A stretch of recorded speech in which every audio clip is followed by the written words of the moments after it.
polígonos. Un polígono es cierto, yo puedo trazarlo con segmentos. Por ejemplo, si quiero trazar una, eh, un pentágono irregular, puedo trazarlo ahí. Aquí ya me muestra las medidas. Pero la mejor forma de hacerlo es seleccionando la herramienta polígonos. Esta es la primera que aparece en la lista. En ella voy a marcar los vértices uno a uno. Voy formando la figura y vean que automáticamente se me va rellenando según la forma que va tomando. Si quiero construir, por ejemplo, de nuevo un pentágono irregular, para terminar la figura tengo que hacer clic sobre el punto inicial para cerrar la figura. En ese caso era A. Ahí está listo el polígono y en los datos dependientes aparecen los segmentos con nombres cada uno y el área de ese polígono. Por defecto aparece en color, parece como rosado, pero si selecciono botón derecho y propiedades,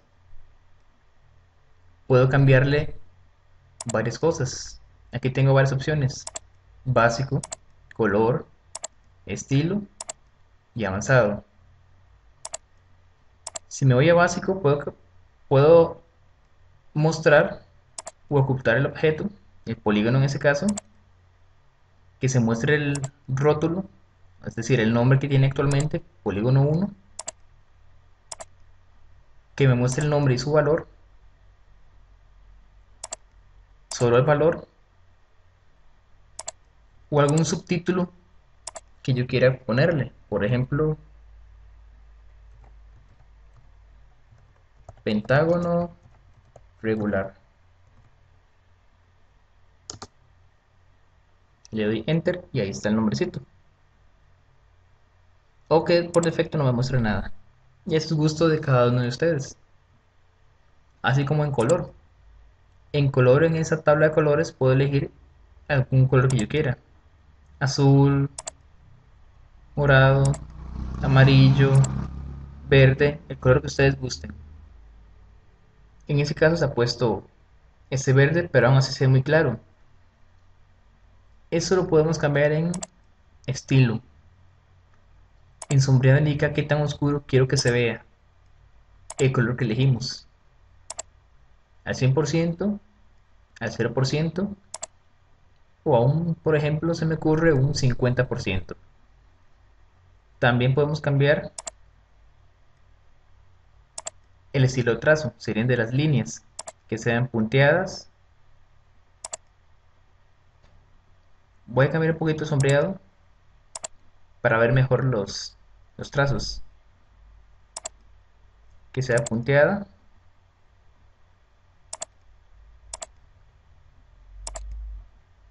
Más puntos. Voy a aumentar el grosor, igual para ayudar a ver mejor.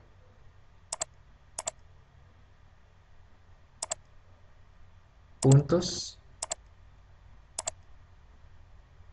Segmentos. Como ustedes gusten. Hay muchas formas que uno puede elegir. Igual el grosor. Ya eso es decisión de cada uno de ustedes. Y en avanzado hay una cosa importante, pero que solo mencionaremos, que es esta llamada condición para exponer el objeto. Esto es cuando yo quiero que alguna figura, algún objeto, se muestre o se oculte dependiendo de algún valor externo.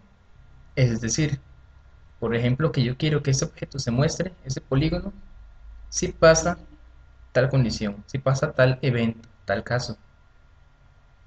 Más adelante lo utilizaremos para las siguientes sesiones. Ahora, regresando al polígono irregular, si yo quisiera uno regular totalmente, vamos a borrar este. Está la siguiente opción, que es la de polígono regular, con el que solo seleccionamos dos vértices consecutivos del polígono que queremos nos aparece este cuadro y es acá donde indicaremos cuántos lados queremos que tenga ese polígono. Por decir algo, si queremos un pentágono, 5 lados, ponemos 5, damos OK y tenemos el polígono regular de 5 lados. Acá podemos ver que cada uno de sus lados mide, en ese caso, 2.62 y su área sería aproximadamente esa medida de acá. Y como es regular, puedo cambiar, mover los segmentos, perdón, los puntos A y B y sigue siendo regular. Vean que no puedo mover ni el E, ni el D, ni el C en ese caso. Es porque ese polígono se creó con A y B. Por eso A y B son objetos libres, mientras que todo lo demás son objetos dependientes. Dependen de A y B. Una herramienta muy importante de GeoGebra es el deslizador. Con ella se pueden crear animaciones o construcciones dinámicas. Seleccionamos nuestra herramienta deslizador, hacemos clic sobre la vista gráfica y aparecerá este cuadro donde indicaremos nombre, tipo de variable con la que trabajará, si numérica o ángulos, e intervalo desde cuánto a cuánto variará este valor. En sí el deslizador consiste en una barra deslizable. En ese caso indicaremos sus extremos como mínimo 0 y máximo 10, con un incremento de 0.1. Esto así para observar la construcción que haremos ahora. Damos clic en aplica.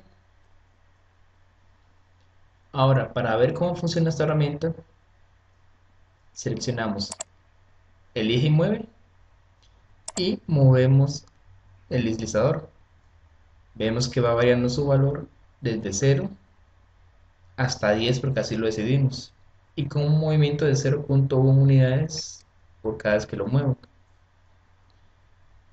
Ahora, construyamos una circunferencia dado su centro y radio. Seleccionamos el centro y ella me preguntaba cuánto era el radio, pero esta vez en lugar de dar un radio constante, indicaremos que su radio esté definido por el valor de A, es decir, por el valor de nuestro deslizador. ¿Ok?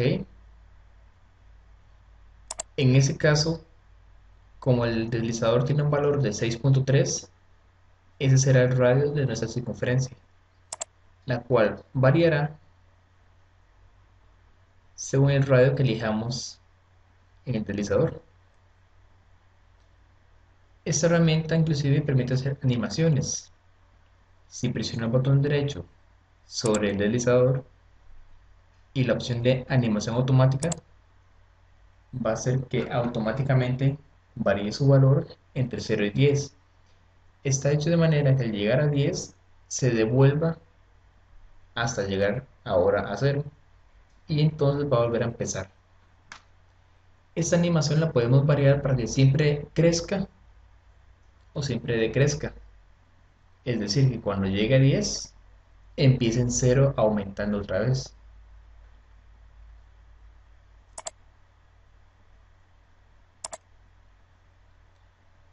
Esta herramienta es muy útil para hacer, como decíamos, animaciones o simulaciones. Más adelante, más adelante demostraremos gráficamente que la suma de los ángulos internos de un triángulo cualquiera es 180. Borraré esta circunferencia y ahora veremos otro ejemplo al crear un punto llamado B. Recordemos que hay que respetar las mayúsculas. Entonces voy a indicar que B tenga la coordenada A, 0. Esto hará que el único valor que varíe en ese punto será el de la coordenada X. Enter. Ahí está nuestro punto en la posición A, 0, el cual se va a mover dependiendo cuánto valga A. Así que cualquier construcción que haga sobre ese punto se moverá junto con el mismo punto. Así, por ejemplo, si construyo una recta perpendicular al eje X y que pase por B, me construirá dicha recta. Y como se encuentra sobre B, al variar el valor de la coordenada X, esta recta se moverá junto con ese punto. Y así cualquier otra construcción sobre ella.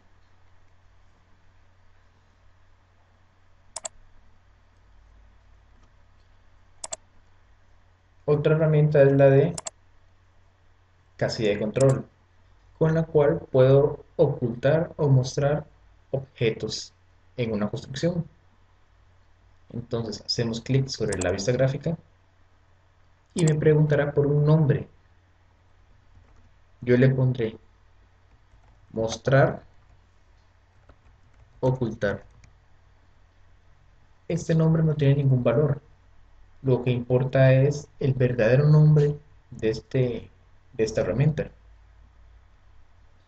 En este cuadro de acá aparecerán todos los objetos que yo haya construido para elegir cuáles quiero que me sean afectados por esta herramienta. En ese caso, como no hay ninguno, no aparece nada. Pero eso no es problema. Le damos en aplica y ahí está mi herramienta.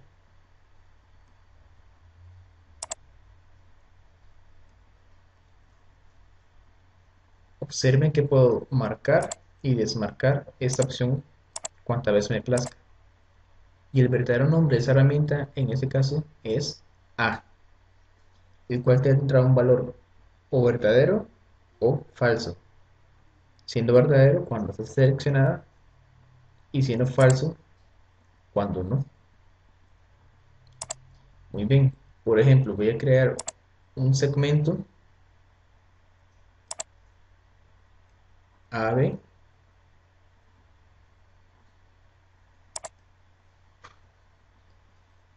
y vamos a decirle a ese segmento que se oculte cuando esta casilla esté desmarcada.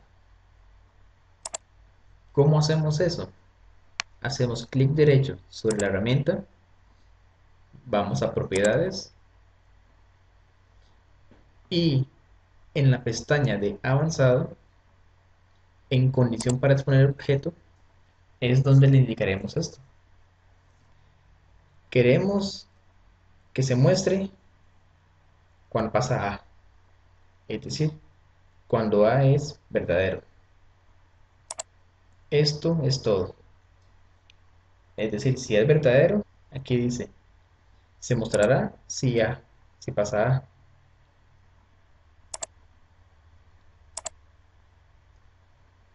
Cerrar. Así vemos que como está seleccionado, se muestra. Pero si lo desmarcamos, ya no. Podemos mostrarlo y desmostrarlo cuantas veces queramos. ¿Por qué los puntos no se ocultan? Pues le indicamos al segmento que se oculte, pero a los puntos no.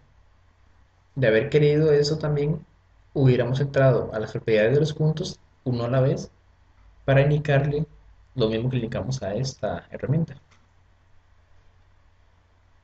También me sirve, por ejemplo, si quisiera agregar texto y quiero que el texto se me muestre o se me oculte según alguna condición. Por ejemplo, voy a escribir teorema de Pitágoras. Le damos OK. Ahí está mi texto.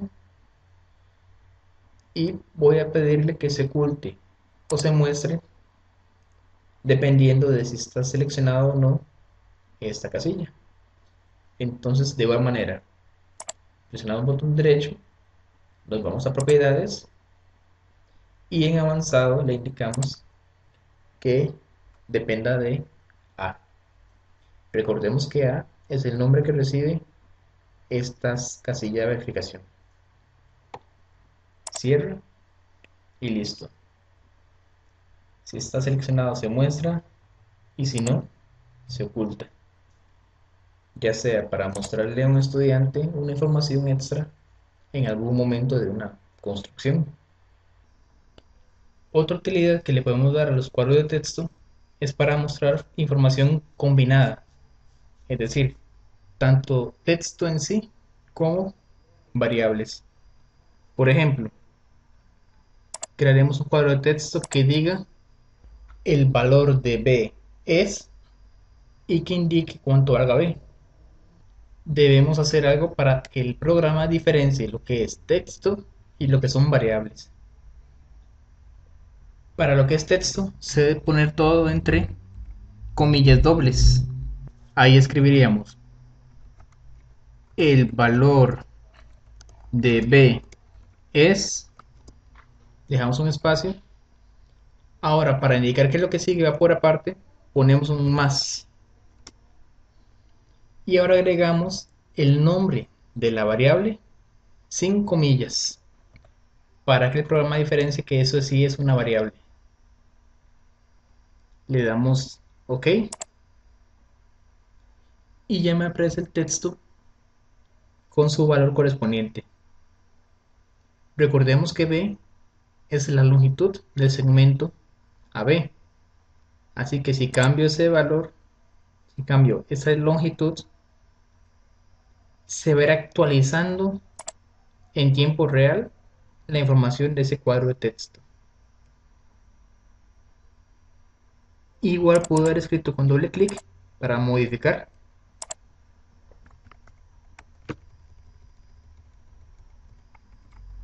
La longitud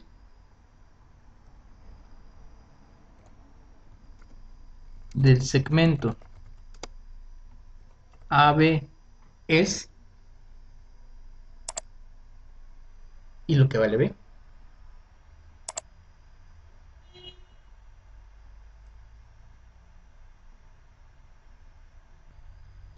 Así, estas herramientas se pueden utilizar combinándose con otras herramientas presentes. Ya les tocará a ustedes investigar en qué otros lados se pueden utilizar o qué otras utilidades darles. Por el momento, como última herramienta de este video tutorial, hablaremos sobre los condicionales.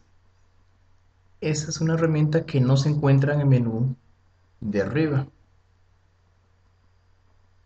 pero sí se puede encontrar en la barra de entrada. Un condicional es una herramienta que actúa de una manera dependiendo de si tal evento es verdadero o no. Por ejemplo, si queremos escribir la siguiente función por partes, f de x igual a menos x si x es menor o igual que 0, o x al cuadrado si x es mayor que 0, entonces lo escribimos de la siguiente manera. Primero, indicar f de x igual, y escribimos el condicional si, automáticamente nos pone las llaves cuadradas, enter, si x es menor o igual que 0, coma, entonces le vamos a indicar que tome el valor de menos x, coma, de lo contrario, toma el valor de x al cuadrado. Leyeron la función sería, si x es menor o igual que 0, va a tomar el valor de menos x. De lo contrario, tomará el valor de x al cuadrado. Presionamos Enter y ahí está la función. Una función por partes. Estos condicionales sirven para muchos casos. Por ejemplo, cuando estoy con una función lineal, si la pendiente es menor que 0, entonces indicar en un cuadro de texto que la función es decreciente. Si la pendiente es mayor que 0, indicar que es creciente. Y si es igual a 0, indicar que es constante. Es condicionales, como decíamos, también se pueden escribir en un cuadro de texto. Para un ejemplo de este caso, podríamos crear una variable llamada a que valga un número entero cualquiera, 4, por ejemplo. Ahora nos vamos a insertar un cuadro de texto y le vamos a indicar, sí, hay que respetar las mayúsculas. GeoGebra sí es un poco quisquilloso con las mayúsculas. Sí, vamos a crear un cuadro de texto que me indique si el valor de A es par o si es impar. Para esto utilizaremos otro comando presente en GeoGebra, cuyo nombre es entero. Recuerden respetar las mayúsculas. Entre llaves pondremos A entre 2. Es decir, ella va a analizar que si A entre 2 es entero, entonces me muestre el mensaje A es par.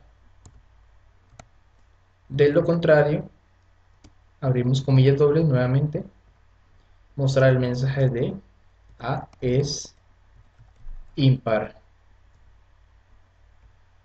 Cierro la llave cuadrada del condicional y le damos OK.